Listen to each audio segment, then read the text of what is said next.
Mesdames et messieurs, bonsoir et bienvenue une fois de plus sur ma chaîne YouTube et merci de me rejoindre pour cet autre débat social de ce jour. Aujourd'hui, mon sujet s'intitule tout simplement le djansantement des esprits nègres. Le djansantement des esprits nègres. En fait, c'est quoi le djansantement? C'est tout simplement un mot que j'ai créé à partir de l'argot djansan, que tout le monde connaît au Cameroun. Au Cameroun, par exemple, lorsqu'on parle d'une djansan, il s'agit tout simplement du décapage, de la dépigmentation de la peau, etc. Mais avant d'arriver à la dépigmentation de la peau ou du décapage, il faut déjà commencer par les origines. Alors, de plus en plus, on s'accorde à dire que le djansantement des esprits, ou tout simplement le lavage de cerveau des Africains, pour le remplacer par un système de croyance occidentale, a commencé dès la colonisation, lorsque les missionnaires ont franchi les frontières de notre continent et qu'ils ont apporté avec eux leur Bible et leur système de croyance. Alors, il faut savoir que lorsque ces missionnaires sont arrivés chez nous, tel que nous relate l'histoire, déjà, tout ce qu'ils ont trouvé sur place, ils ont qualifié ça de maléfique, de démoniaque. C'était des choses à bannir, nos traditions, nos croyances, nos rituels et consorts, c'était à bannir. Donc de là a commencé peut-être la première étape du lavage de cerveau. Mais il faut dire que le phénomène est allé encore beaucoup plus très loin, puisque nous avons eu une élite à cette époque-là qui est allée étudier chez les Blancs, comme on le dit, à l'étranger, et qui là-bas ont été moulés dans le système, dans l'environnement culturel des Blancs, et cette élite-là a donc importé cette façon de voir et cette manière de penser, et l'a imposé dans notre contexte. Ce qui fait que les esprits qui étaient réfractaires lorsque les premiers missionnaires, les premiers colons sont arrivés, ont fini par s'accommoder avec les nègres qui avaient déjà intégré la façon de faire des blancs. Et je pense que de là est née une expression. On va entendre couramment au Cameroun, par exemple, on va dire quelqu'un vit comme un blanc. Une façon de dire qu'il est civilisé, qu'il a des meilleures conditions de vie, ou bien une façon de dire qu'il vit mieux que ses concitoyens, c'est-à-dire que sa situation est enviable, qu'il a un statut social, je veux dire quoi, est supérieur à celui de ses concitoyens. Alors, donc, j'ai parlé de la religion et des croyances. D'ailleurs, il y a une anecdote qui nous dit, par exemple, que le diable est toujours peint en noir, alors que nous savons, par exemple, que dans nos systèmes de croyances avant, lorsqu'on parlait, par exemple, d'un fantôme, on savait que c'était un être qui se manifestait en blanc. On savait que le fantôme était tout blanc chez nous. Donc, tout ce qui était effrayant, le njunju, généralement devait être quelque chose de blanc. Même si on va trouver, je ne sais pas moi quoi, des masques dans nos traditions qui peut-être ont une coloration noire et qui interviennent dans nos danses et tout et tout. Alors maintenant, troisième niveau de lavage mental. D'abord, il y a eu la religion, il y a eu nos élites qui sont allées étudier ailleurs. Troisième niveau de lavage mental, bien de lavage de cerveau chez les nègres, c'est ce que je vais appeler la propagande. C'est-à-dire la propagande se fait généralement à travers les médias. Vous allez vous rendre compte que de plus en plus, lorsque nos artistes réussissent, surtout les Noirs américains, ils ont tendance à afficher plus les filles blanches ou bien les filles décapées ou bien les filles brunes dans leurs clips. C'est-à-dire que si une fille est blanche, ça vend plus dans les clips vidéo. Il y a les magazines. Lorsqu'on prend les magazines de mode et de beauté, généralement, les égéries de mode à l'intérieur, ce ne sont pas des filles noires, ce sont des métisses, des blanches. Rarement, on met l'accent sur la femme noire. Et on met généralement l'accent sur des blanches, sur des métisses et consorts. Il y a aussi les telenovelas qui participent à un grand lavage de cerveau chez nos épouses actuellement et chez nos filles. Généralement, vous allez vous rendre compte que la plupart des femmes qui sont accros à ces séries-là ont tendance à vouloir vous imposer ça à la maison, du genre tu n'es pas romantique, tu n'es pas attentionné et consort. Je ne dis pas que l'attention et le romantisme n'ont pas leur place dans un couple, mais je dis tout simplement que vouloir la jouer à la novelas, c'est oublier le contexte dans lequel on est. Alors, il y a autre chose que j'ai oublié de mentionner, c'est que toujours dans la dimension culturelle et des croyances, vous allez vous rendre compte, par exemple, généralement chez nous, on va se prosterner dans certaines églises devant une statuette blanche qui représente par exemple Jésus de Nazareth et d'autres statuettes blanches qui représentent par exemple Joseph, Marie et consorts. Tout ça, ça participe du lavage de cerveau. On sait tout simplement que chaque fois que vous allez voir un blanc, le simple fait de vous être prosterné devant une statuette blanche, votre subconscient va copier en fait que le blanc a une supériorité spirituelle, mentale et tout par rapport à vous.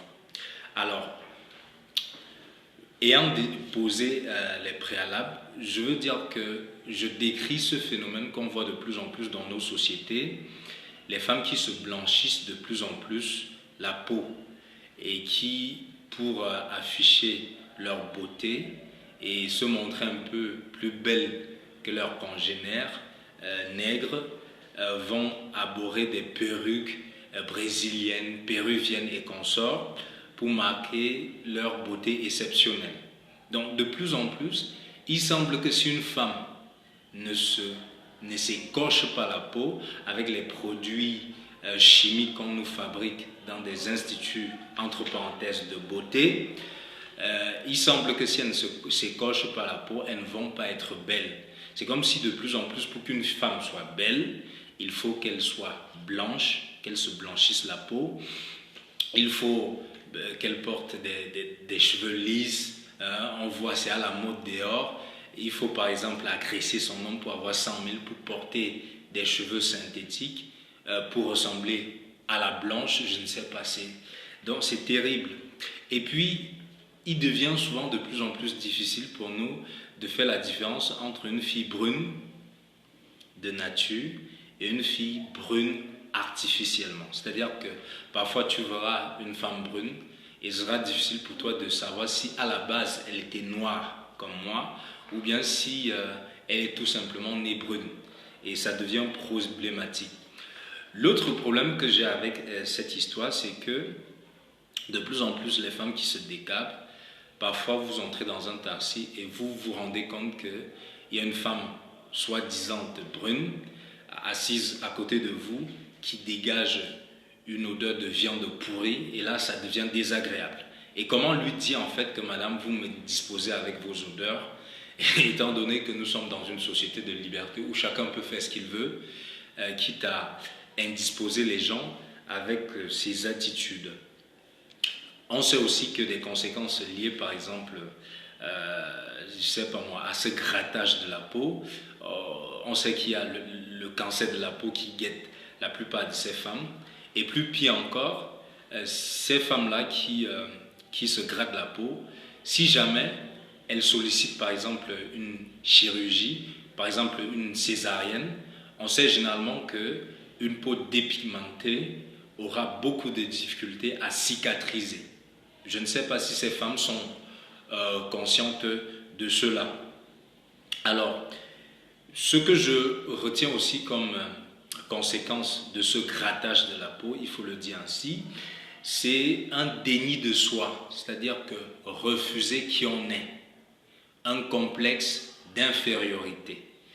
C'est-à-dire que généralement, j'ai l'impression, et c'est pour cela que j'ai beaucoup aimé une chronique que mon ami Gabriel Com a fait sur sa page Facebook, où il relayait un peu une sortie de Mani Bella qui avait posté ceci, que lorsqu'elle se décapait, elle se sentait mal dans sa peau. Elle pouvait paraître belle et heureuse devant les gens, mais au fond d'elle, elle sentait qu'il y avait quelque chose qui ne va pas. Et elle dit que lorsqu'elle se retrouvait avec les blancs, ou bien les femmes avec des peaux blanches, elle avait l'impression en fait d'être une intruse parmi les étrangers. Et lorsqu'elle revenait parmi les siens, elle avait l'impression d'être l'étranger parmi les siens. Donc c'est pour parmi les siennes. Donc c'est pour dire que le grattage de la peau, le blanchiment de la peau, le désencentement de la peau, c'est tout simplement un déni de soi. C'est un défi au Créateur, c'est-à-dire Dieu qui nous a créé, la force qui a créé toutes choses dans l'univers.